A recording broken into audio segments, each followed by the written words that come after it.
झांसी शहर है, झांसी से शिवपुरी जाते हैं। शिवपुरी मध्य प्रदेश में है, झांसी उत्तर प्रदेश में। झांसी और शिवपुरी के बीच में करहरा एक स्थान है, करहरा बोलते हैं, करहरा। उस करहरा शहर के बीचों बीच श्री बिहारी जी का मंदिर है, और श्री बिहारी जी के मंदिर के ठीक बगल में एक खंडहर टूटा फूटा पड़ा है, तो और दुर्दशा हो गई होगी उसकी। उस खंडहर के बारे में पूछा कि ये खंडहर क्यों? तो एक महात्मा ने जो बात बताई, महात्मा को बात बताई वहां के नागरिकों ने, कि महाराज यहां एक भक्तिन रहती थी, गहोई जाति की, परिवार में कोई बच्चा नहीं था, लेकिन भक्तिन अपनी दुकान चलाती, मंगोड़ी पकौड़ी बनाकर बेचती और रात को सो जाती। लोग भी सोचते इसके घर में कोई नहीं, काहे को इतना ये सब करती है, लेकिन वो नहीं सोचती। एक दिन रात को सोई तो सपना देखा, और सपने में उसने देखा कि मैं मर गई हूं और मेरी संपत्ति लोग लूट लूट कर ले जा रहे हैं। सवेरे जागी, सपना भूला नहीं, उसको लगा कहीं ऐसा ही ना हो जाए।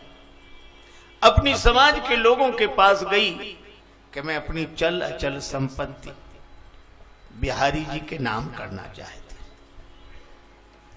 और मुझे बिहारी जी के यहां से प्रसाद मिलता रहे बस। लोग गए, महंत श्री रज्जवदास जी थे उस समय, उसने अपना मकान दुकान संपत्ति सब बिहारी जी के नाम लिखी, मंदिर में रहने लगे। महंत जी भी प्रसन्न और सब लोग प्रसन्न, अनेक भक्त रहते थे, भक्तिन भी रहती थी। पर कुछ दिन बाद एक बड़ी अजीब घटना घटी। महंत जी दूध देने जाएं शाम को, ले दूध पी ले, तो गिलास में जब दूध दें तो बड़ी देर तक चबाए। महंत जी कहते तू चबाती क्या है?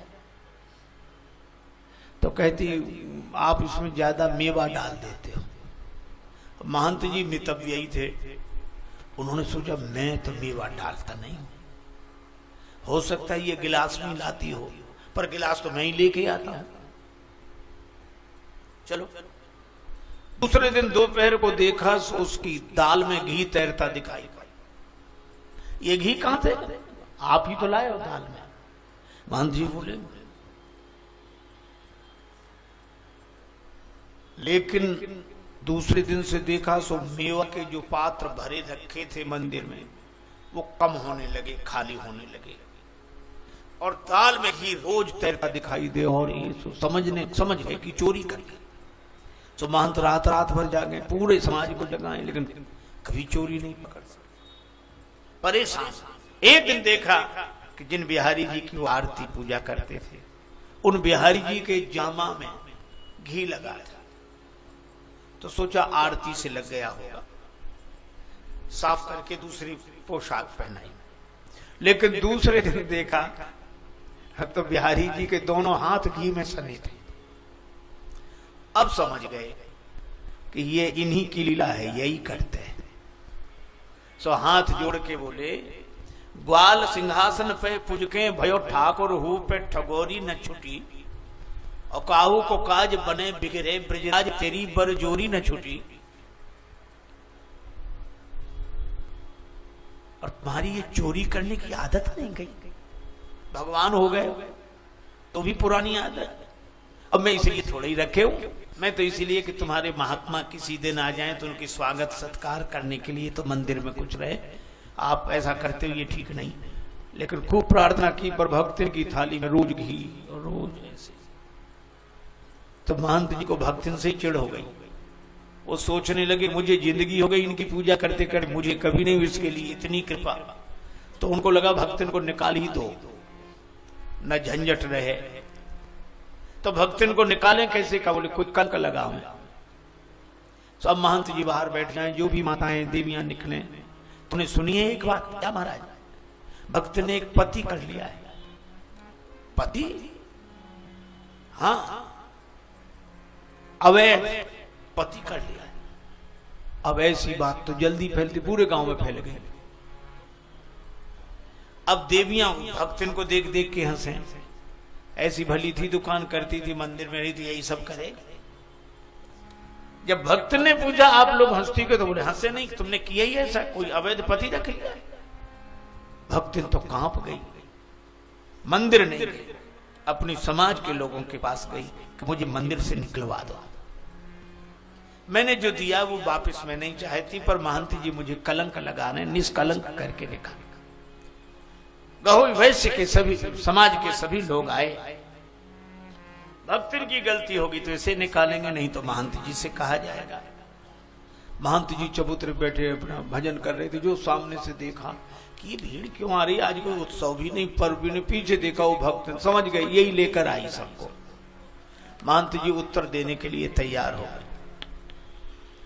लोगों ने कहा कि महाराज ये भक्तिन कह रही है आप झूठा कलंक लगा रहे, सही है कलंक, कैसे?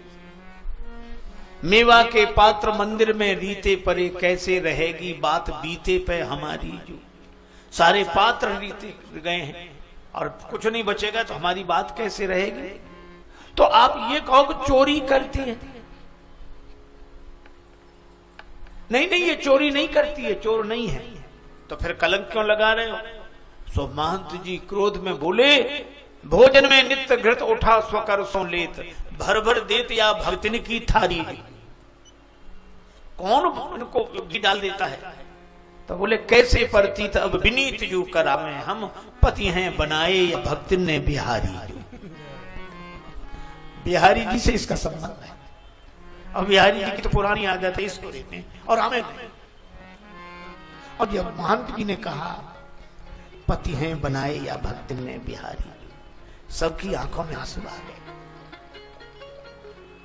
सब रोमांचित हो गए। आए सबे महंत डिंग भक्तिन देहो निकाल, पर ठगे गए यह ठौर पे भयो और ही हाल।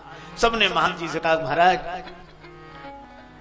अब आप भक्तिन के भोजन प्रसाद की चिंता न करें, ये देवी हमारे जिस परिवार के जिस घर में पहुंच जाएगी वही अपना सौभाग्य मानकर इसे भोजन कराएगी, और मंदिर में नहीं रहेगी, वही रहेगी हमारे समाज के घरों में। महंत जी चुप, भक्तन ने कहा कि कहीं आज कहीं नहीं जाऊंगी, यहीं रहूंगी, मंदिर में ही रहेगी। सब लोग चले गए। ऐसा भी हो रहा है इस युग में, इसी भाव से भरे हुए। शाम को महंत जी दूध लेकर आए। भक्त ने कहा कि मेरी तबीयत ठीक नहीं है, बड़बड़ाते हुए चले गए। अब तू काहे को मंदिर का दूध पिएगी, कल से बड़े बड़े सेठों के यहाँ तेरा निमंत्रण है। वो कुछ नहीं बोली, सब सो गए। उसको नींद नहीं आई, आंसू बहाती रही। रात्रि को 3 बजे बिहारी जी की चौखट पर सिर रखा, पट बंद थे, और वो कह रही थी नाथ को नाम कियो बदनाम,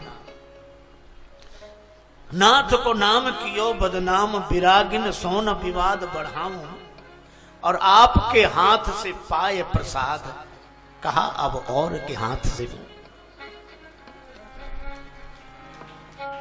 और ऐसा कह के अपना सिर जैसे ही बिहारी जी की चौखट पर रखा, अचानक प्रकाश हुआ, मंदिर में गड़गड़ाहट गूंज गई, फाटक खुल गए, सब लोग जाग गए। महंत जी कहते रहे देखो देखो क्या हुआ, भक्तिन को देखो, भक्तिन को देखो। सब लोग गए, मंदिर के पट खुल गए थे, भगवान सामने दर्शन दे रहे थे।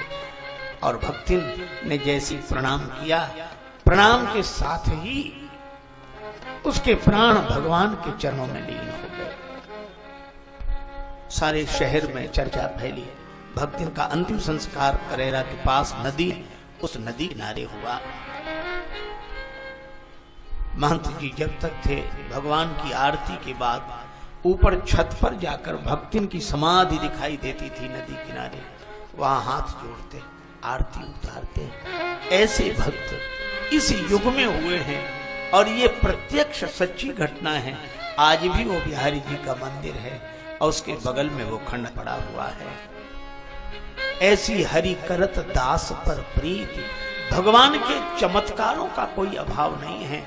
भगवान के भाव रूप में प्रकट होने का भी कोई अभाव नहीं है, पर हमारे में विश्वास का अभाव है। भगवान कृपा करें कि हमें विश्वास आवे, और विश्वास तब आएगा जब रामचरितमानस को हम मन के नेत्रों से देखेंगे।